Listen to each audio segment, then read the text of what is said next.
Now this is the third generation of Merc's M-Class SUV. Its platform is shared with its predecessor, but extensive modifications have been made to it to arrive at this. What I can tell you is that this is one exciting new SUV.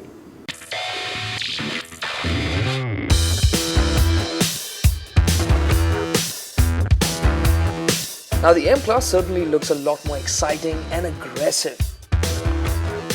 It boasts of a big SLS-style grille with a large three-pointed star sitting bang in the middle. There are also AMG-style vents on the bonnet, along with more traditional off-roader cues such as imitation sump guards and proud sills.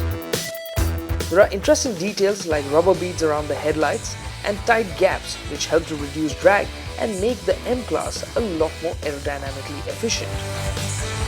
The flanks of the M are also very impressive. The dramatic wheel arches and long creases seem to have been carved out of stone rather than stamped in metal. At the rear, the new tail lamps remind you of the E-Class, and lower down there is a mini aerodynamic diffuser in the rear bumper. The new M-Class is also longer and wider than before. Overall, it is more impressive while bearing a strong family resemblance to the rest of the Mercedes-Benz range.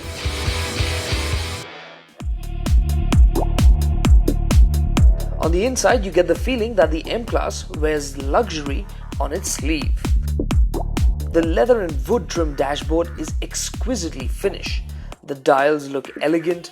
The chrome trim around the aircon vents and music system has a nice soft finish. The aircon controls, of course, are typical Mercedes design. Everything on the inside feels like top quality stuff.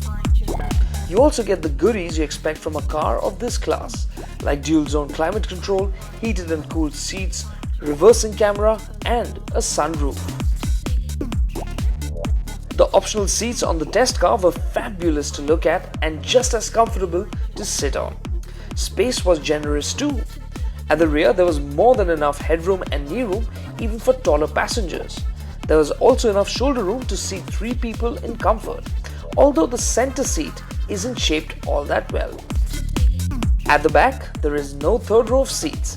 Instead, you get 610 liters of boot space. That's more than what's available in a Cayenne or an X5. And if you flip down the split middle bench, luggage capacity can be increased further.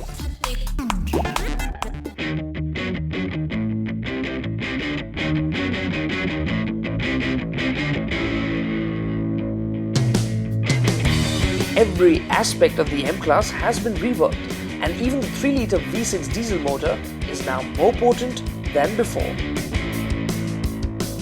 Now, even though the engine is the basic same construction, is developing an additional 34 bhp power and an extra 10 kgm of torque.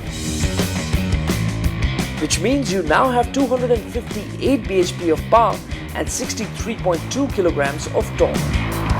And this is all channeled through Mercedes' smoother and quicker 7G-Tronic Plus. That fat band of torque just makes cruising in the M-Class so effortless. It actually convinces you to drive just a little bit easier because it feels just so nice and relaxed on the inside. But that's not to say that the M-Class is slow. It has a very responsive motor which feels at ease while pulling out to overtake out on the highway or while keeping pace with the traffic in the city. The 20 to 80 roll-on acceleration took only 5 seconds. The 40 to 100 run took only 6 seconds. Even from standstill, the M will zip to 60 km an hour in 3.26 seconds, with 100 coming up in 7.58 seconds. But the spanner in the works here is the 7G-Tronic Plus gearbox. In true Mercedes fashion, the gear changes are really quite smooth, but they are quite slow. So if you're in the mood to drive hard and fast, you're going to feel a bit disappointed. Despite the slow kickdowns, the M-Class has upped its performance distinctly. At the same time, the efficiency has also been improved, and the start-stop feature on the M-Class proved to be absolutely brilliant. Start-stop system is very quick, in that sense. I've just put my foot on the brake, it's cut off. it doesn't give you that sense of panic even if you stop in the middle of traffic, because it comes back on also so quickly, so easily.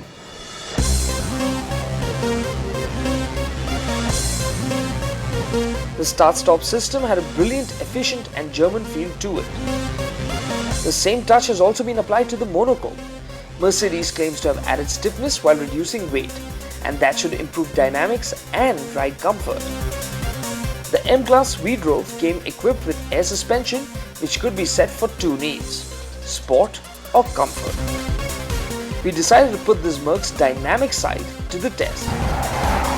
Overall, the M-Class's near 2.2-ton curb weight is pretty well camouflaged, but it is kind of hard to ignore when you're shedding speed. In sport mode, body control is nice, the steering is also quite lively. It's much better than the predecessor, but it's not quite as clean, as pointy and as sharp as the competition. The new electric steering's light feel makes it easy to steer the M-Class at low speeds. However, in city traffic, the M will need a bit more care because of its bigger dimensions. However, passengers will find the bigger, better engineered M-Class a better vehicle to be ferried around in. The ride quality is really quite nice. It feels very gentle on the bumps, very absorbent in that sense. It's only some of the sharper bumps that seem to bring out the firmness in the suspension. Overall nice, but maybe not as flat as an E-Class. The ride of the M-Class was compromised to some degree by the large 20-inch AMG rims. Choppy roads were amplified and were plainly felt inside the cabin. Apart from ride quality, the cabin experience was tainted by a few other things as well. The cabin, although doesn't feel all that silent, because you've got this some amount of tire noise, wind noise creeping into the cabin, and then there's that light drone from the engine. That's quite apparent closer to 3000 RPM. However, the M-Class doesn't disappoint with its fuel consumption. It manages 7 km per litre in the city and 10.9 km per litre out on the highway. So we've covered everything except for this SUV's off-roading skills. Ameyer Dandiker of Autocar got a chance to drive the M-Class in Austria with the on-off-road package at his command. That too in some pretty extreme conditions. Driving on snow can be quite scary in a normal road car. But thanks to the 4MATIC 4-wheel drive system in the new Mercedes M-Class, it's quite easy to drive. There's a lot of traction from the 4-wheel drive system, and in snow mode, it changes the engine power delivery and it makes it very linear for such treacherous conditions. Performance in the rough and slippery stuff was improved thanks to the optional on and off-road package, which offers everything from ride-height adjustment to locking differentials and special off-road calibration for the stability control system. Whether in the rough or out on a smooth highway, behind the wheel or in the back seat, it certainly seems like the M-Class has a lot going for it. It really feels as though the M-Class is watching over me so that I say only good things about it. But we're going to clear up the 2 points which are not so great about the M-Class. First and foremost, if you're looking at it to, chuck around corners, drive hard and fast, it does the job way better than its predecessor, but it's still not quite there. I mean, handling is much better than before. Body roll is well controlled, steering feels quicker, has a lot of grip, but it's not that involving from a driver standpoint like a X5 or a Cayenne. That aside, it doesn't have a third row of seats. If you put these two factors aside, the M-Class, yes, is a very well-rounded package. The interiors feel absolutely brilliant. I mean, the design, the quality, the fit, everything feels like a luxury SUV. And you've got the space, you've got the comfort, ride quality is great, and you can really cover kilometers without feeling tired. And that's also a compliment to the engine, which really has that nice wide band of torque which makes cruising effortless. I mean, driving hard and fast, it can do that too, but it cruises beautifully. So all in all, really a well-rounded, well-packaged SUV, and Mercedes should be sweetening the deal further by assembling it here in India, which would make the price point really quite attractive.